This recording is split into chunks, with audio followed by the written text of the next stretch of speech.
일본 지하철은 덥다고 선풍기도 틀어줍니다. 저는 지금 나리타 공항으로 향하고 있습니다. 왜냐면 삿포로를 갈 것이기 때문입니다. 나리타 3터미널은 포켓몬들이 반겨주고 있어서 외롭지 않게 갈 수 있습니다.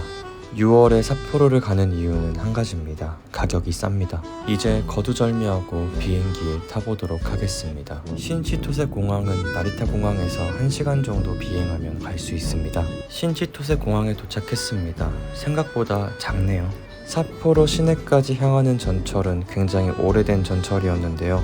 약간 우리나라의 무궁화호 같은 느낌이었습니다. 또 의자를 돌려서 4명에서 마주보고 앉을 수 있는데 이것은 즉석 만남 컨텐츠로도 활용이 가능할 것 같습니다. 삿포로역에 도착을 했습니다. 역 밖으로 나오니까 확실히 도쿄보다는 시원함을 체감할 수 있었습니다. 날씨가 좋아서 다행이네요. 또 삿포로는 게가 유명해서 이렇게 거리 곳곳에 게간판을 볼 수 있습니다. 오사카에 온 것 같은 기분도 들기도 하고 일석이조 아닐까요? 삿포로 아카렌가를 보러 갔는데 공사 중이네요. 저는 관광지만 가면 공사 중이더라고요. 공사의 아이 이런 걸로 불려도 손색 없을 것 같습니다. 삿포로 시계탑에 왔습니다. 현존하는 일본의 시계탑 중에서 가장 오래되었다고 합니다. 삿포로 농학교의 연무장과 강당으로도 사용되었다고 하네요. 안으로 한번 들어가 보고 싶었지만 성인은 200엔을 내야 된다고 해서 그냥 밖에서 봤습니다. 시계탑에는 포토존도 있었지만 전 그냥 이 맨홀 뚜껑이 더 예뻐서 찍었습니다. 삿포로 TV타워에 왔습니다. 공사 중이네요. 진짜 뭐지? 공사 중이긴 한데요. 날씨도 좋고 하늘도 파랗고 나쁘지 않습니다. 인스타그램 삿포로 인증샷에 항상 빠짐없이 등장하는 스스키노에 도착을 했습니다. 여기는 일본의 3대 활락가로 불리기도 하는데요. 그래서 그런지 캬바쿠라와 호스트바가 굉장히 많았습니다. 삿포로의 까마귀들은 날지 않습니다. 진정한 강자는 자기의 발톱을 숨기는 법입니다. 오늘도 삿포로의 까마귀한테 좋은 교훈을 얻어가는 하루입니다. 삿포로 현지인을 추궁하고 끝없는 구글링을 한 결과 삿포로 랭킹 1위의 미소라면집을 추천받았습니다. 이게 처음 나왔을 때 겉보기가 굉장히 수수해 보여서 이게 랭킹 1위라고? 라는 생각을 했었거든요. 그런데 한입 목구멍으로 넘기는 순간 나는 진짜 건방진 생각을 하고 있었구나 라는 것을 깨달았습니다. 미소라면인데도 자극적이지 않고 깔끔하고 시원한 국물 맛이었습니다. 태어나서 처음 먹어보는 그런 맛이었어요. 깔끔하게 완뽕하고 숙소로 향합니다. 원래는 카페에 가려고 했는데 숙소 라운지에서 무료로 소프트크림이랑 커피를 마실 수가 있다고 하더라고요. 홋카이도라서 그런지 소프트크림이 굉장히 맛있었습니다. 공짜라서 더요. 숙소 복지시설이 꽤나 마음에 들길래 나름 기대했는데 뷰도 공사뷰. 저는 공사의 아이입니다.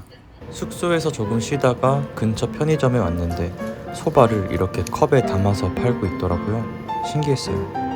그리고 홋카이도는 메론이 유명하다던데 편의점에서도 메론을 팔고 있네요. 스스키노의 밤입니다. 확실히 낮과는 분위기가 완전히 달라졌네요. 저녁이 되니까 호스트 캬바쿠라 사람들이 호객 행위도 많이 하고 확실히 유흥가의 느낌이 나기 시작했습니다. 또 삿포로에서는 아직도 지상 열차가 운행하고 있어서 색다른 분위기를 느낄 수 있습니다. 색다른 분위기고 뭐고 제가 밤중에 나온 이유는 징기스칸을 먹기 위해서입니다. 여기는 다루마라는 징기스칸 유명 체인점이에요. 일단 삿포로 나마비루 한 잔 시키고 징기스칸 2인분을 시켰습니다. 모르는 사람들과 이렇게 나란히 앉아서 수건 돌리기를 하면서 밥을 먹습니다. 저는 MBTI가 I이기 때문에 맨정신으로는 버틸 수가 없어 맥주를 들이켰습니다. 야들야들 익어가는 고기를 보니까 더욱더 정신이 혼미해졌습니다. 양 특유의 냄새가 전혀 나지 않았고 굉장히 부드럽고 고기와 지방의 조화가 좋았습니다. 참고로 제 주량은 맥주 한 잔입니다. 벌써 얼굴이 빨개지고 있습니다.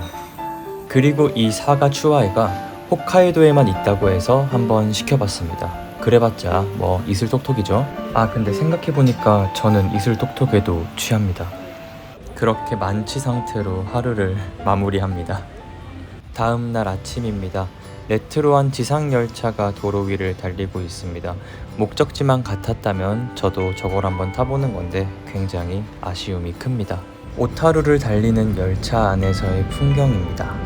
바다는 저렇게도 넓은데 이 좁은 땅덩어리에 내 집 하나 없다는 게 아주 서러워지는 풍경입니다. 그렇게 망망대해를 달려 오타루역에 도착을 했습니다. 오타루역은 옛날 그 분위기를 고스란히 간직하고 있었습니다. 오타루역은 120년 이상의 역사를 지니고 있는 역인데요. 지금은 일본의 유형문화재로 등록이 돼 있다고 합니다. 저 아저씨는 일본의 유명한 배우라고 합니다. 오타루역입니다. 제가 부산 동성고등학교를 나왔는데요. 저희 학교가 딱 저렇게 생겼습니다. 이곳은 오타루역 바로 옆에 있는 삼각시장이라는 곳입니다. 해산물을 취급하는 시장인데요. 카이센동이 유명하다고 해서 한번 찾아와 봤습니다. 이 킹크랩은 홋카이도산일까요? 러시아산일까요? 이런저런 듣도 보도 못한 해산물들을 팔고 있었습니다. 이 개는 케가니라고 하는 개인데 우리말로는 털개예요. 이거는 홋카이도에서 굉장히 유명한 개라고 합니다. 그렇게 해산물 구경을 마친 뒤 사람이 제일 없는 카이센동 집에 들어갔습니다. 주문한 카이센동이 나왔습니다. 보기에는 아주 작아 보였는데 돈부리가 깊어서 꽤나 양도 많았어요. 해산물들이 굉장히 신선했고 원래 해산물을 먹을 때 바다에 약간 비릿한 향이 있긴 한데 그런 것조차 전혀 느껴지지 않을 정도로 신선했고 또 풍미도 깊었어요. 거의 누가 보면 카이센동이랑 맞짱이라도 뜨는 줄 알겠어요. 이거는 미포 철길인데 왜 여기 있지? 미포 철길은 속 시원한 대구탕이 아주 맛있습니다. 고추다대기 추가해서 한번 드셔보세요. 속이 아주 확 풀릴 겁니다. 그리고 오타루는 유리가 아주 유명한 동네입니다. 그래서 어딜 가든 유리 공방이 있고 유리 제품들을 가게에서 팔고 있어요. 심지어 가격대도 그렇게 비싸게 형성되어 있지 않아서 관광객들이 유리 제품들을 많이 사가는 모습을 봤습니다. 유리로 만들어 놓은 12지신입니다. 일본인들은 돼지띠가 아니라 멧돼지띠라고 하더라고요. 돼지가 좀 더 귀여운 것 같긴 한데 또 오타루 거리는 시간이 멈춘 것 같이 개화기 그때의 모습을 잘 간직하고 있습니다.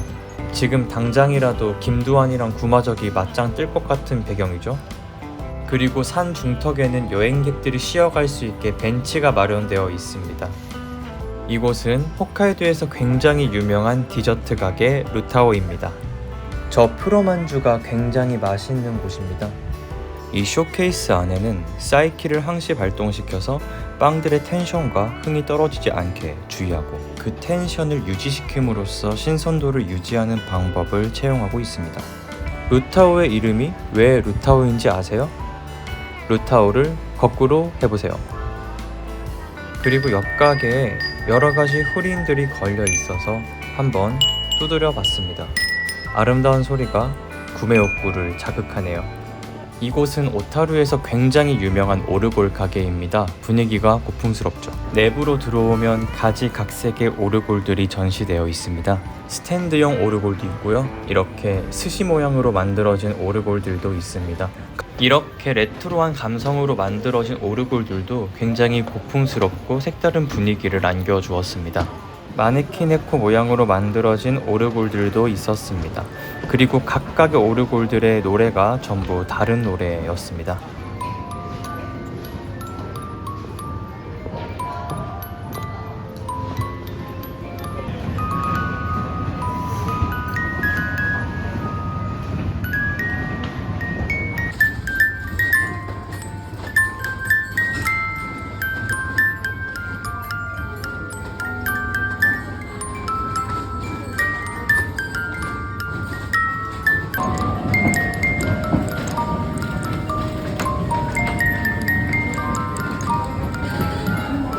하나 사오고 싶었지만 돈이 없어서 그냥 아이스크림 먹으러 왔습니다.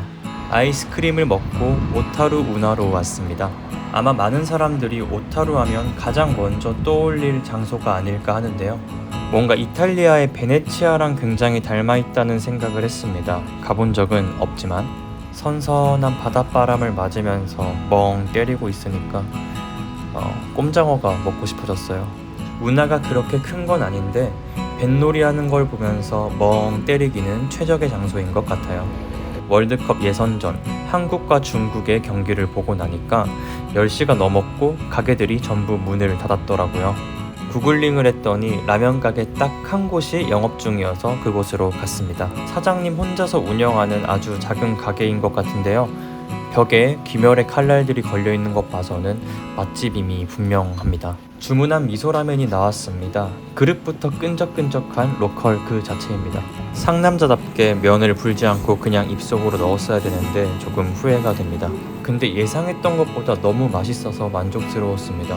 국물이 이게 삿포로에만 있는 기린 이치방이라고 합니다. 생맥주는 맛있는데 제가 술을 못 먹어서 그게 좀 아쉬웠습니다. 한 2잔 정도 마시고 싶었는데 한 잔 마시니까 그렇게 오늘도 완뽕하고 술에 취해서 돌아갔습니다. 이건 오타루에서만 파는 오타루 맥주인데요. 한 입 먹고 다 버렸습니다. 마지막 날 아침입니다. 묵었던 호텔에 조식이 맛있다고 해서 먹으러 왔어요. 메뉴는 우선 삿포로에서 유명한 스프 카레와 그 토핑들이 놓여져 있고요. 카이센동을 커스터마이징해서 만들어 먹을 수 있습니다. 그리고 가리비, 소라, 시사모 여러 가지 해산물들로 만든 음식들이 놓여져 있었습니다. 원래 저는 호텔에서 조식을 절대 안 먹고 그냥 잠을 자는데요. 그래도 이 메뉴들은 참을 수가 없어서 한번 입에 쑤셔 넣어보기로 했습니다. 그렇게 신치토세 공항으로 향합니다. 삿포로에 온 게 엊그제 같은데 엊그제 왔네? 아무튼 그냥 가긴 아쉬워서 삿포로역에 내려서 라마이라는 스프카레 집을 갔습니다. 치킨 스프카레를 시켰는데요. 아침 조식으로 먹었던 것과는 확연하게 차이점이 있어 보이네요. 일단 맵기를 10단계로 해서 그런지 국물이 굉장히 얼큰했고 그냥 간단하게 비유하자면 카레로 만든 국밥 같은 느낌. 카레 따로 국밥을 먹는 느낌이었습니다. 속이 든든한 게 아주 만족스러운 식사였습니다. 홋카이도는 전반적으로 음식들이 다 맛있어요. 돌아가야 하는 현실이 싫지만 어쩔 수 있겠습니까? 돈 벌어야 놀지. 마지막까지 홋카이도의 명물 병우유를 마시면서 저는 도쿄로 돌아갔습니다.